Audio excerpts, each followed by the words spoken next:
familiar with the term hardwired. In the human context, hardwiring means that we're genetically or innately predisposed to do something a certain way.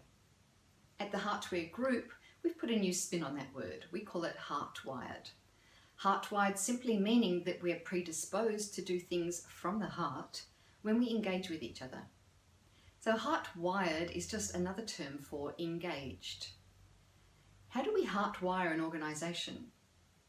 Today I thought I'd share the 10-step process that you can use to heartwire your organisation. First of all, we need to figure out what your level of engagement is. So how do you rate is step number 1.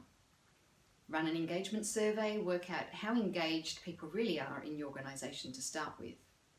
Step 2 is to examine your role as the CEO or the department leader of the organisation to see how you contribute to the level of engagement in the organisation.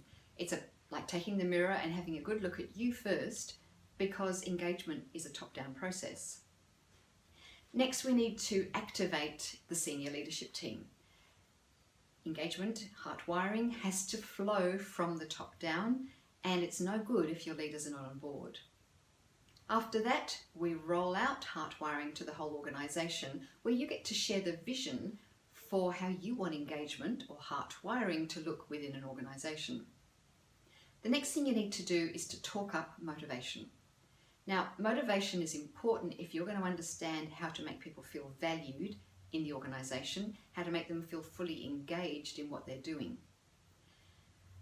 I guess attached to that is step number 6, and that's to welcome ideas and make it safe for people to fail. We have to be agile and nimble these days to survive in the marketplace, and it's no good just relying on your ideas. You need to tap into ideas from across the organisation so that you get some real engagement happening. You get people very passionate about trying to do something to edge the organisation forward, so they can bring some innovation and creativity to it. Next, we're going to come back a bit to leaders. Step 7 is to inspire great performance. We can get very practical there. You can get practical. This is about your KPIs. It's about how you conduct performance reviews.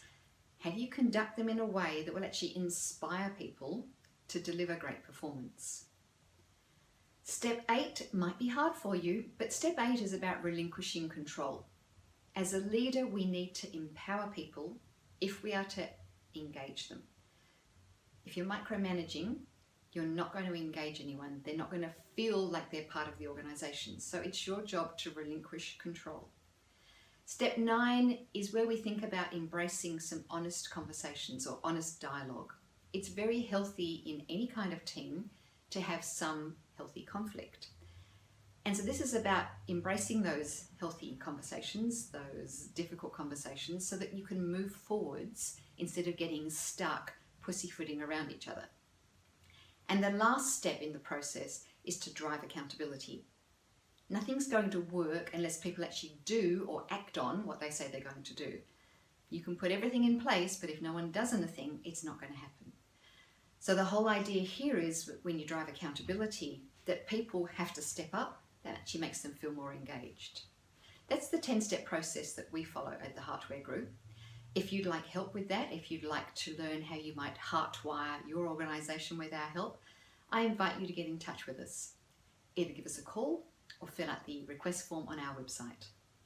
I'm Dawn Russell from the Hotwired group, and I look forward to speaking with you soon about heartwiring your people.